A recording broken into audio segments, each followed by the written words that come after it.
Shedeur Sanders. The slide. Draft slides are more common than you think. Some of the league's greatest players slipped on draft night. Aaron Rodgers, Dan Marino, and Randy Moss all tumbled down the draft boards before their names were called. But none of them were also the son of a Hall of Famer who's one of the greatest players in the league's history. And none of them slipped all the way to the 5th round, only to end up on a team that's at the bottom of the barrel. Shedeur Sanders just endured the most shocking slide in NFL draft history. Few saw it coming. Why did he fall? What are people saying about it? And how can he turn things around? Let's get into it and find out. It's one thing to be confident in what you can do. NFL players have to be confident in what they do. They're supposed to be the absolute best in the world in their chosen profession. But it's another thing entirely when an NFL prospect refuses to do anything to help their chances. Let's put it this way. You're applying for a job you've always wanted, but rather than going to any networking events, interviews, or talking to the people who are responsible for hiring you, you put in your resume and wait at home for a call that you've been hired. You sit at home waiting for a job interview or an offer to come in. Without his last name, the exact same thing would have happened to Shedeur Sanders. He didn't do anything to boost his chances. In fact, he did all kinds of things that led to anything but that. The first big mistake he made? Not going to the NFL scouting combine. Downfield, got him in! Touchdown! Don't get me wrong. Shedeur did put up a fantastic season at Colorado last year. Oh, what a move! Oh, he hit him with the sauce! Touchdown! The stats were eye-popping.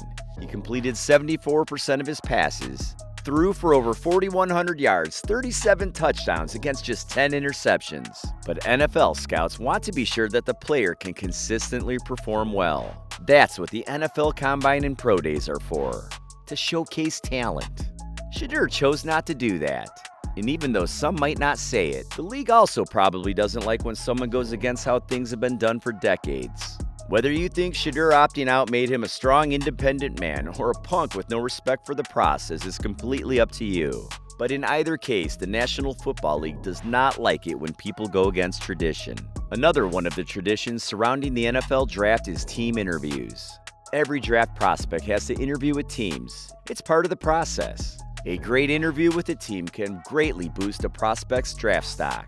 A horrible interview can make them drop like a rock. Regardless of how athletic he is, Shedeur didn't do himself any favors in this department. In fact, one anonymous NFL assistant coach absolutely blasted Shedeur for the interview with his team. According to NFL.com, the anonymous coach said Sanders was the worst formal interview I've ever been in my life.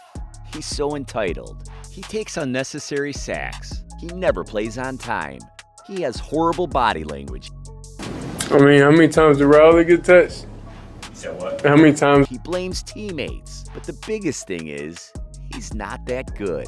I actually texted Shedeur because I know him very well. The coach wasn't alone in his thinking either. An anonymous NFL executive also chimed in saying similar things. It didn't go great in our interview.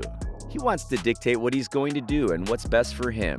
He makes you feel small. Shedeur also reportedly failed to notice errors in the playbook the Giants sent him before the draft. Many NFL players are sent mock playbooks with mistakes put in them on purpose. This tests not only their attention to detail, but also their preparation and work ethic.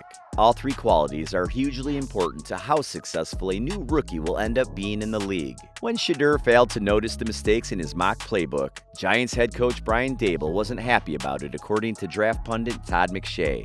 Shedeur didn't have a great interview with Brian Daboll in a private visit, he said. An instant package came in. Preparation wasn't there for it.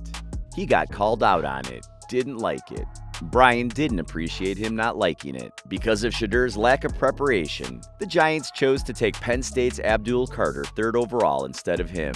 And they even had a chance to take Shedeur later in the round too, and still didn't grab him. They went with Ole Miss quarterback Jackson Dart instead at 25th overall. 25 NFL Draft, the New York Giants select Jackson Dart, quarterback, Mississippi.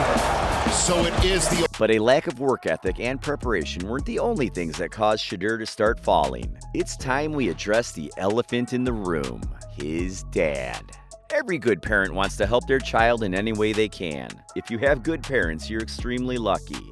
and you can probably remember the ways that they helped you out as you've grown up. But Shedeur Sanders lives a completely different life than most of us. Hardly anyone else on earth can say that their father is a pro and college football Hall of Famer, won multiple Super Bowls, and coaches football at a big-time Division I school. When Deion Sanders speaks, people listen, and he's never been shy about expressing his opinion on many different things. For instance, one of Deion's most memorable comments happened in March 2024, when he referenced what happened with Eli Manning, the Chargers, and the Giants. While it's understandable for Deion to want Shedeur and Shiloh to go to winning teams, saying something like that is an instant red flag to execs on all 32 NFL teams. They don't see Deion as a devoted father, they see him as difficult. And this wasn't the first time he's spoken out about things either. Several years before that, in March 2018, he posted this tweet taking a shot at the Browns. Read it out, obviously.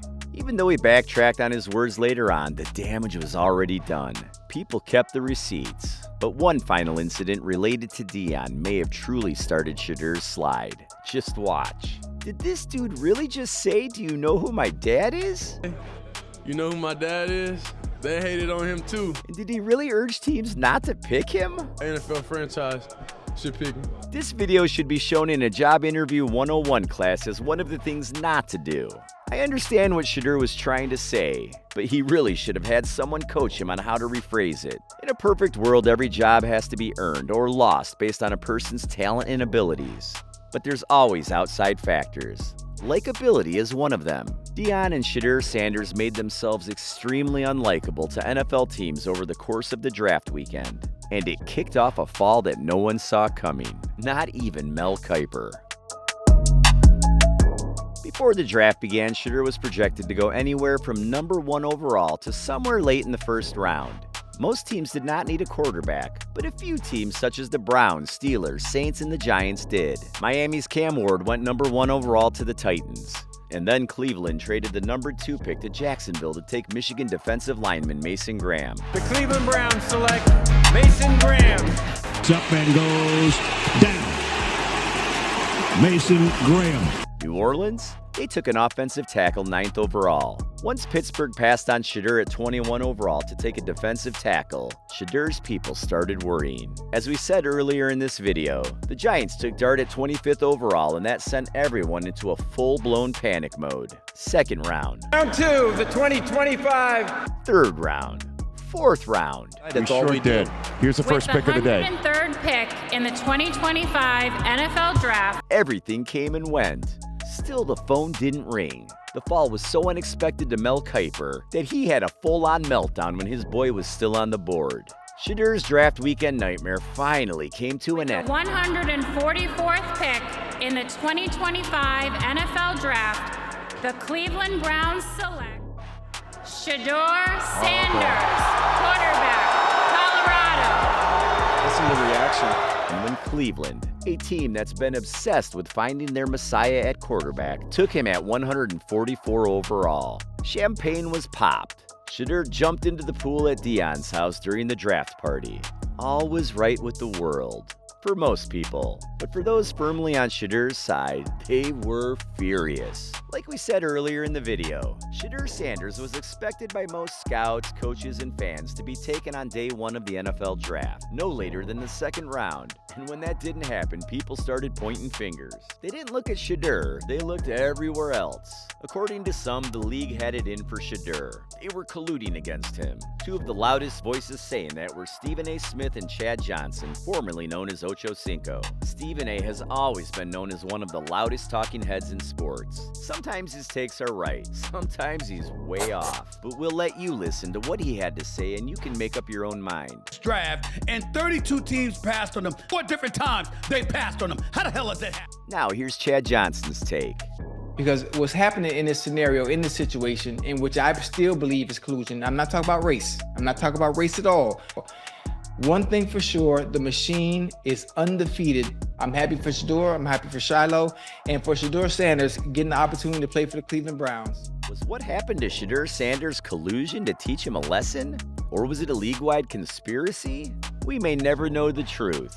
But regardless of what happened during the draft, one thing's for sure. Whether Shedeur Sanders would have gone first overall or 144, NFL fans everywhere are still talking about him. From now until the time he sees the field for his first game to whenever he's done, people will continue talking about him. But for the immediate future, where does he go from here?